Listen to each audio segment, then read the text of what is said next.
नमस्कार किसान भाइयों, मैं देवेंद्र सुथार स्टार एग्रीसीड्स से। आज हम बात करने वाले हैं अपने एरिया के अंदर जो अभी खरीफ की मुख्य फसल चल रही है मूंग की बिजाई के बारे में।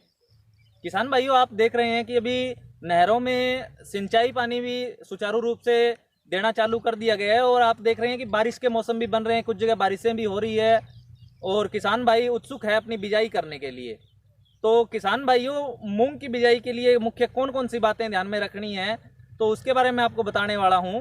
तो सबसे पहले आपको ज़मीन की गहरी जुताई करके सिंचाई के पूर्व ज़मीन को छोड़ देना है। उसके बाद आप सिंचाई पानी लगाने के बाद सही नमी ज़मीन की देख करके हल्की दो जुताई करके मिट्टी को समतल करके और पाटा लगा करके ज़मीन को सही से तैयार कर लीजिएगा बुआई के लिए। और बुआई के लिए जब ज़मीन तैयार कर रहे हैं, आपने जो भी ट्राइकोडर्मा वगैरह या जो भी फर्टिलाइज़र देना है भूमि के अंदर, वो आप ज़मीन तैयार करते समय उसके अंदर दे दीजिएगा। क्योंकि क्या होगा, जब मूंग के अंदर आप फर्टिलाइज़र ऊपर से अगर देंगे तो वो वेजिटेटिव ग्रोथ कराएगा। इसलिए मैं कहना चाहूँगा बुआई के पूर्व ही भूमि तैयार करते समय आप उसके अंदर फर्टिलाइज़र दे दीजिएगा। इसके बाद बात आती है कि मूंग को कितनी लाइन से लाइन दूरी रख करके बुआई करें। अब किसान भाइयों के अंदर एक शंका बनी हुई है कि हम कॉटन वाले जो रो रहती है, दूरियां रहती है 27 इंच की, उस पर बुआई करें या सरसों का जो 18 इंच का पाड़ा है उस पर बुआई करें। मैं कहना चाहूँगा आप मोस्टली 18 इंच पाड़े को महत्व दें, क्योंकि जो 18 इंच का पाड़ा रहेगा उसके अंदर आपको दो बेनिफिट एक्स्ट्रा मिलेंगे।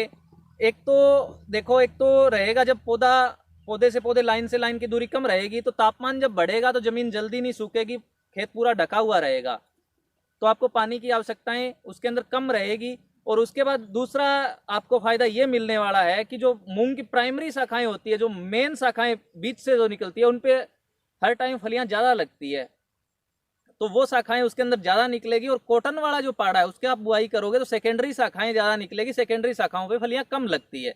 तो मैं किसान भाइयों को कहना चाहूँगा कि आप प्राइमरी शाखाओं का जो फाल ज़्यादा आता है, इस कारण से आप इसको सरसों वाले 18 इंच के पाड़े पे बिजाई करें। तथा बीज दर की जहाँ बात आती है, आपको मैं प्रति एकड़ बीज दर बताता हूँ। आप 5 से 8 किलो प्रति एकड़ बीज इसके अंदर आप डाल सकते हैं। मूंग के अंदर बिजाई करते समय अपनी भूमि के हिसाब से बीज दर को रखेंगे आप। उसके बाद बात आती है बीज को गहराई कितना से डालना है।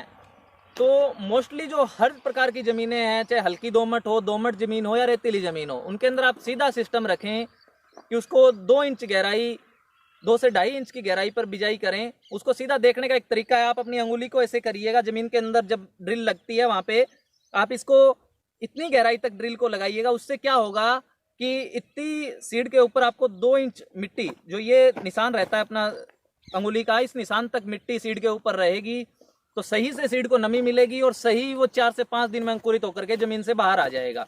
उसके बाद बात आती है बीजो उपचार की।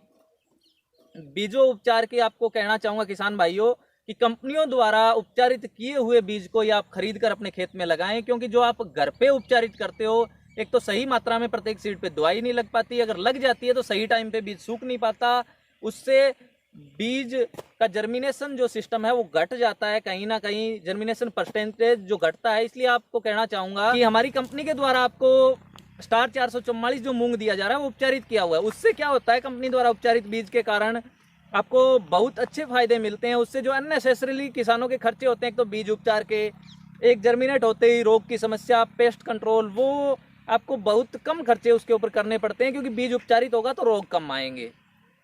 तो किसान भाइयों से आग्रह करूंगा कि उपचारित किया हुआ बीज अपने खेत में लगाएं।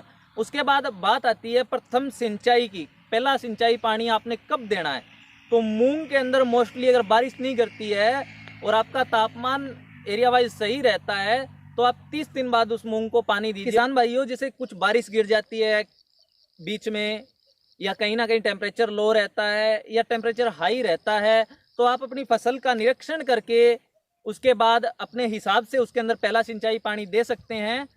और उसके बाद एक मुख्य बात और रहती है कि अगर ज़्यादा बारिशें होती है या किसी किसान भाई की ज़मीन में आपने फर्टिलाइज़र ज़्यादा दे दिया हो तो वेजिटेटिव ग्रोथ रहती है।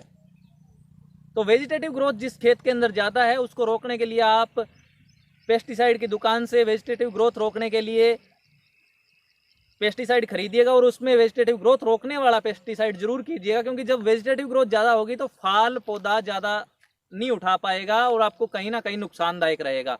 तो एक तो उसको सिंचाई पानी ज़्यादा ना दे मूंग को। खाद आप मूंग को मोस्टली मैं कहना चाहूँगा कि मूंग की फसल को आप बिजाई के पूर्व भूमि तैयारी के समय ही खाद दें, बाद में खाद न दें। मैं आपको पहले भी ये चीज़ बता चुका हूँ, क्योंकि अगर वेजिटेटिव ग्रोथ होता है तो वो या तो ज़्यादा खाद के कारण या ज़्यादा पानी के कारण मूंग के अंदर होता है। दो ही चीज़ें मूंग के लिए नुकसानदायक है। तो अगर वेजिटेटिव ग्रोथ ज़्यादा होगा तो कीट भी ज़्यादा आएंगे, क्योंकि कच्चा रहेगा मूंग, तो आप उसके अंदर खाद ऊपर से ना दें। इस चीज़ का विशेष ध्यान रखें। उसके बाद बात आती है कीट और पेस्ट कंट्रोल की। आपका जो रहता है रोग नियंत्रण की मुख्य बातें रहती है, उसके बारे में हम आपके लिए एक विस्तार से वीडियो लेके आएंगे। अगले वीडियो में हमारे साथ जुड़े रहिएगा। धन्यवाद किसान भाइयों।